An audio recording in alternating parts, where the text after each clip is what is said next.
সবাইকে স্বাগত জানাচ্ছি। আমি ফিরোজ তোহা। শুরুতেই সংবাদ শিরোনাম জানিয়ে দেব এই মুহূর্তে হাতে পাওয়া সর্বশেষ গুরুত্বপূর্ণ আপডেট বাংলা সংবাদ। শুরুতেই থাকছে বাংলাদেশ থেকে প্রতি বছর ৮০,০০০ কোটি টাকা পাচার হয়েছে। জিএফআই এর প্রতিবেদন। বাংলাদেশ থেকে প্রতি বছর গড়ে ৭৫৩ কোটি ৩৭ লাখ ডলার বা বাংলাদেশি টাকায় ৮০,০০০ কোটি টাকা পাচার হয়েছে বলে জানা গেছে। ওয়াশিংটন ভিত্তিক আর্থিক খাতের গবেষণা সংস্থা গ্লোবাল ফিনান্সিয়াল ইন্টিগ্রিটি এ তথ্য দিয়েছে। সংস্থাটি বলছে প্রতি বছর গড়ে ৮০,০০০ কোটি টাকা পাচার হয়েছে তৃতীয় বিশ্বের ছোট্ট একটি দেশ বাংলাদেশ থেকে, যার বড় একটি অংশই পাচার হয়েছে তথাকথিত আন্তর্জাতিক বাণিজ্যের আড়ালে। অর্থনীতিবিদরা বলছেন যেভাবেই হোক পাচার হওয়া অর্থ ফেরানোই এখন মূল চ্যালেঞ্জ। এবারে জানাবো দেশের সব হাসপাতালে শাটডাউন ঘোষণা চিকিৎসকদের। ঢাকা মেডিকেল কলেজ হাসপাতালে চিকিৎসকদের মারধর ও লাঞ্ছিতের ঘটনায় জড়িতদের বিচার এবং নিরাপত্তা নিশ্চিতের দাবিতে দেশের সব সরকারি ও বেসরকারি হাসপাতালে শাটডাউন ঘোষণা দিয়েছেন চিকিৎসকরা। চিকিৎসকদের দুটি দাবি ২৪ ঘন্টার মধ্যে জড়িতদের গ্রেপ্তার করতে হবে এবং নিরাপত্তা নিশ্চিত করতে হবে। চিকিৎসকরা জানান কর্তৃপক্ষ এই দুটি দাবি মানতে ব্যর্থ হয়েছেন, তাই কর্মসূচি নিয়ে দুপুর ২টার পর থেকে ব্রিফ করা হয়। এদিকে ৩০ থেকে ৩৫ লাখ টাকা ঘুষে পুলিশের এসআই এবং সার্জেন্টের চাকরি। গণঅভ্যুত্থানে ক্ষমতা হারানোর পর আওয়ামী লীগ সরকারের সময় পুলিশের এসআই এবং সার্জেন্ট পদে নিয়োগের মাধ্যমে শত কোটি টাকা হাতিয়ে নেবার অভিযোগ উঠেছে। একজন চাকুরি প্রার্থীর কাছ থেকে ৩০ থেকে ৩৫ লাখ টাকা ঘুষ নেবার অভিযোগ রয়েছে। সাবেক স্বরাষ্ট্রমন্ত্রী আসাদুজ্জামান খান কামালের নেতৃত্বাধীন ৫ সদস্যের একটি সিন্ডিকেট এই বিপুল অর্থ হাতিয়ে নেয়। এবারে থাকছে লাশের স্তূপের ভিডিও ছড়িয়ে পড়ার পর পুলিশ বাহিনী সংস্কারের বিষয়ে যা বলেন পরিবেশ উপদেষ্টা।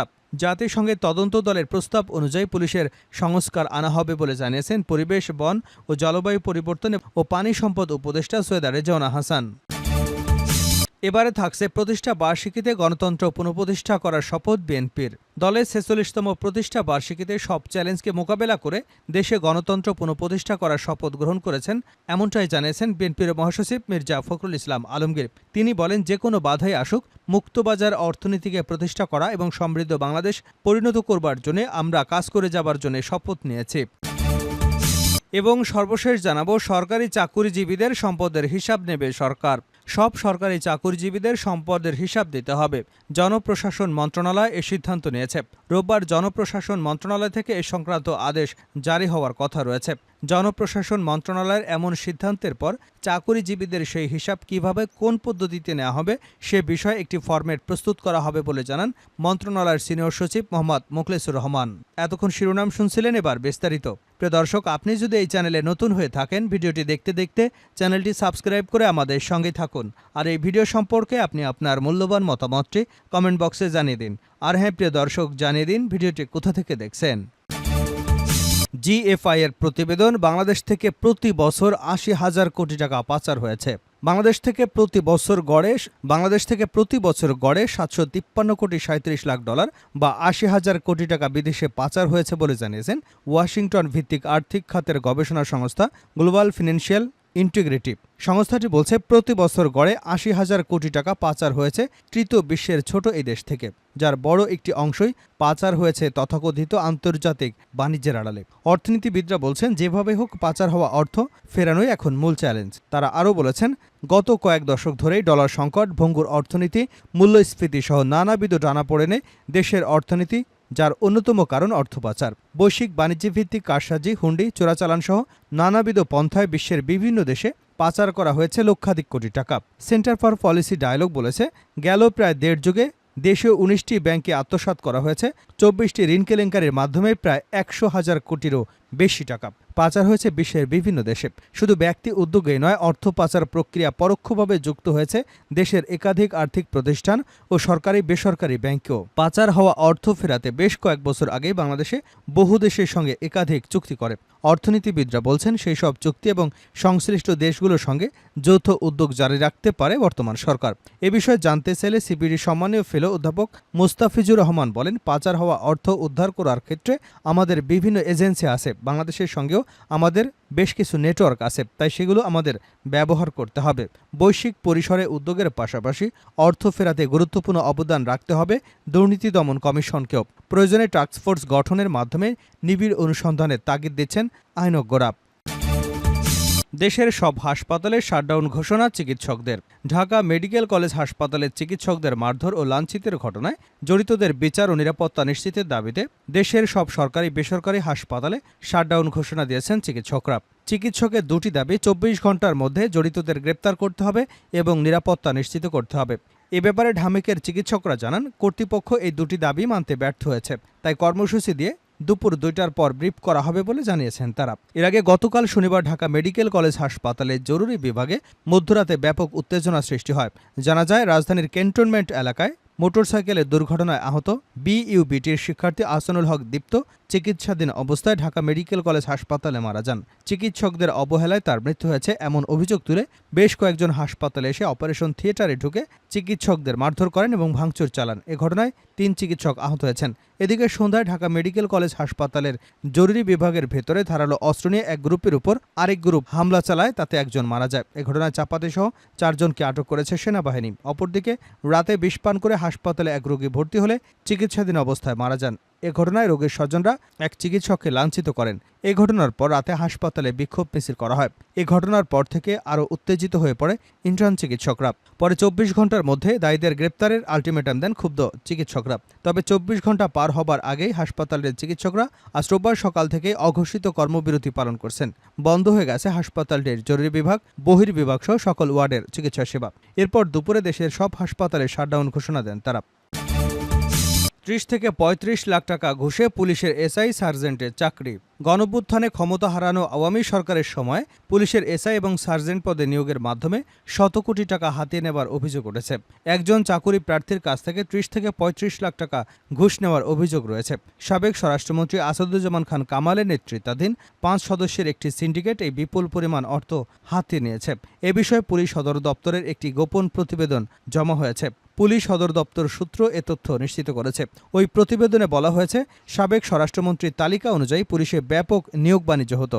এই নিয়োগ প্রদানের ফলাফল প্রস্তুত সহ অন্যান্য কার্যক্রম অত্যন্ত সূক্ষ্মভাবে সম্পাদন করতেন তার ঘনিষ্ঠ একজন এআইজি সহ আরও কয়েকজন সাবেক দুর্নীতিবাজ কর্মকর্তারা।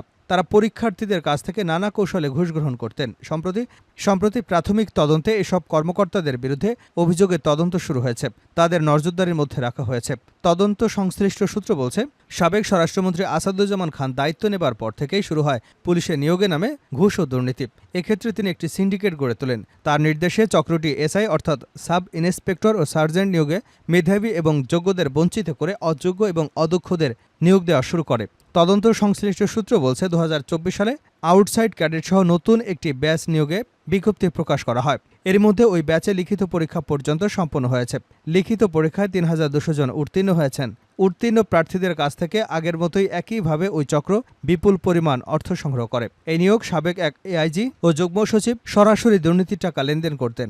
মাঠ পরীক্ষা থেকে চূড়ান্ত নিয়োগ পর্যন্ত পার করবার উদ্দেশ্যে এক একজনের পরীক্ষার্থীর কাছ থেকে 30 থেকে 35 লাখ টাকা পর্যন্ত প্যাকেজ আকারে তারা গ্রহণ করেছেন বলে তথ্য পেয়েছে তদন্ত সংশ্লিষ্ট ব্যক্তিরা। তদন্ত সংশ্লিষ্ট পুলিশ সূত্র বলছে, সাবেক স্বরাষ্ট্রমন্ত্রীর সময় দুর্নীতির মাধ্যমে অনেক এসআই নিয়োগ দেওয়া হয়েছে। এরপর সারদায় পুলিশ একাডেমিতে মৌলিক প্রশিক্ষণরত বেশিরভাগ প্রার্থীর কাছ থেকে হাতিয়ে নেওয়া হয়েছিল বিপুল পরিমাণ অর্থ। চাকরি নিশ্চিতের নিমিত্তে প্রার্থী প্রতি 20 থেকে 25 লাখ টাকা নেওয়া হলেও প্রাথমিক তদন্তে উঠে এসেছে। প্রাথমিক তদন্তের অভিযোগ পেয়ে এর মধ্যে বিষয়টির সত্যতা নিশ্চিত করে তদন্ত সংশ্লিষ্ট সূত্র। তারা বলছে, রাজধানীর উত্তরা এলাকায় 2টি ফ্ল্যাটে চক্রের সদস্যরা এই ঘুষের টাকা লেনদেন করতেন। এই চক্রে রয়েছে স্বরাষ্ট্র মন্ত্রণালয়ের সাবেক 3 কর্মকর্তা, পুলিশ সদর দপ্তরের একজন সহকারী উপমহাপরিদর্শক। লাশের স্তূপের ভিডিও ছড়িয়ে পড়ার পর পুলিশ বাহিনী সংস্কারের বিষয়ে যা বলেন পরিবেশ উপদেষ্টা। জাতিসংঘের তদন্ত দলের প্রস্তাব অনুযায়ী পুলিশের সংস্কার আনা হবে বলে জানিয়েছেন পরিবেশ, বন, জলবায়ু পরিবর্তন এবং পানি সম্পদ উপদেষ্টা সৈয়দা রেজওয়ানা হাসান। রোববার সচিবালয় নিজ দপ্তরে সাংবাদিকদের সঙ্গে আলাপকালে এক প্রশ্নের জবাবে উপদেষ্টা একথা বলেন। সামাজিক যোগাযোগ মাধ্যমে সম্প্রতি পুলিশের যে ভিডিও প্রকাশ করা হয়েছে, সেই ভিডিও দেখার পর পুলিশ বাহিনীকে কোনোভাবেই সংস্কার সম্ভব কিনা কিংবা মানুষের আস্থা ফেরানো সম্ভব কিনা এ বিষয়ে জানতে চাইলে উপদেষ্টা বলেন, জাতিসংঘের যে ফ্যাক্ট ফাইন্ডিং কমিশন আসবে, আপনি যদি তাদের কার্যপরিধি দেখেন, সেখানে উল্লেখ আছে এই ঘটনা যাতে আর কখনো না ঘটে সেজন্য সিকিউরিটি রিফর্ম কি নিতে হবে সেগুলোর ব্যাপারে তারা আমাদের বলবে। এছাড়া একটা পুলিশ কমিশনের কথা বলা হয়েছে। সেগুলোর উদ্দেশ্য হচ্ছে, যা ঘটে গেছে সেটা তো আমরা ফিরিয়ে আনতে পারবো না। যাতে এ ধরনের ঘটনা আর না ঘটে। তিনি আরও বলেন, আমরা ছোটবেলায় পড়েছিলাম দুষ্টু লোকেরা পুলিশ দেখলে ভয় পায়, কিন্তু আমরা এমন একটা সমাজে বসবাস করছি যে ভালো লোকেরাই পুলিশ দেখলে ভয় পায়। পুলিশ যে মানুষের বন্ধু এটা প্রমাণ করা এখন সম্ভব হয়নি। পুলিশ হয় এ দলকে দিয়ে ব্যবহৃত হয়েছে, না হয় ওই দলকে দিয়ে ব্যবহৃত হয়েছে। বাংলাদেশের পুলিশ আর তাদের হয়ে ওঠেনি। পুলিশের মধ্যে কিন্তু পরিবর্তনের একটা বিশাল তাড়া আছে। তারা বুঝতে পারছে জনগণের কাছে তাদের গ্রহণযোগ্য হিসেবে উপস্থাপন করতে অনেক কাজ করতে হবে। সরকারি চাকুরিজীবীদের সম্পদের হিসাব নেবে সরকার। সব সরকারি চাকুরিজীবীদের সম্পদের হিসাব দিতে হবে। জনপ্রশাসন মন্ত্রণালয় এ সিদ্ধান্ত নিয়েছে। রোববার জনপ্রশাসন মন্ত্রণালয় থেকে এ সংক্রান্ত আদেশ জারি হবার কথা রয়েছে। জনপ্রশাসন মন্ত্রণালয়ের এমন সিদ্ধান্তের পর চাকুরিজীবীদের সেই হিসাব কিভাবে, কোন পদ্ধতিতে নেওয়া হবে সে বিষয়ে একটি ফরম্যাট প্রস্তুত করা হবে বলে জানান মন্ত্রণালয়ের সিনিয়র সচিব মোহাম্মদ মোখলেসুর রহমান। জানা গেছে ৫ বছর পর পর সরকারি কর্মচারীদের সম্পদের হিসাব জমা দেবার বিধান চালু হয় ১৯৭৯ সালে। ৫ বছর পর পর সরকারি কর্মচারী নিজ সম্পদ বিবরণী নিয়ন্ত্রণকারী কর্তৃপক্ষের কাছে জমা দেবার কথা। তবে চাকুরি সেই আচরণবিধি আদতে মানছেন না তেমন কেউ। সম্পদের হিসাব দিতে সরকারি চাকুরিজীবীদের তেমন হেলদোল নেই। তাদের নিয়ন্ত্রণকারী মন্ত্রণালয়, বিভাগ, দপ্তর, সংস্থারও হিসাব নেবার ব্যাপারে নেই কোনো গরজ। দুপক্ষের অনীহায় হিসাব নেওয়ার বিষয়টি অনেকটাই কাগজে নিয়ম হয়ে গিয়েছে। ক্যাডার নিয়ন্ত্রণকারী বিভিন্ন মন্ত্রণালয় ও বিভাগের মধ্যে বিচ্ছিন্নভাবে দু একটি তাদের অধীন কর্মকর্তাদের দায়সারা হিসাব নেয় বটে, কিন্তু সেগুলো খতিয়ে দেখা হয় না। কারো অস্বাভাবিক সম্পদ বেড়ে গেলেও ব্যবস্থা নেবার নজির নেই। তবে বর্তমান অন্তর্বর্তীকালীন সরকার দায়িত্ব নেবার পর ১ মাসের মধ্যেই এ বিষয়ে কাজ শুরু হলো। আওয়ামী লীগ সরকারের মন্ত্রী, এমপি, সাবেক পুলিশ প্রধান বেনজির আহমেদ এবং এনবিআর থেকে বদলি হওয়া কর্মকর্তা মতিউর রহমানের বিরুদ্ধে দুর্নীতির অভিযোগ ওঠার পর থেকে সরকারি কর্মচারীর সম্পদের হিসাবের বিষয়টি আবারও সামনে আসে।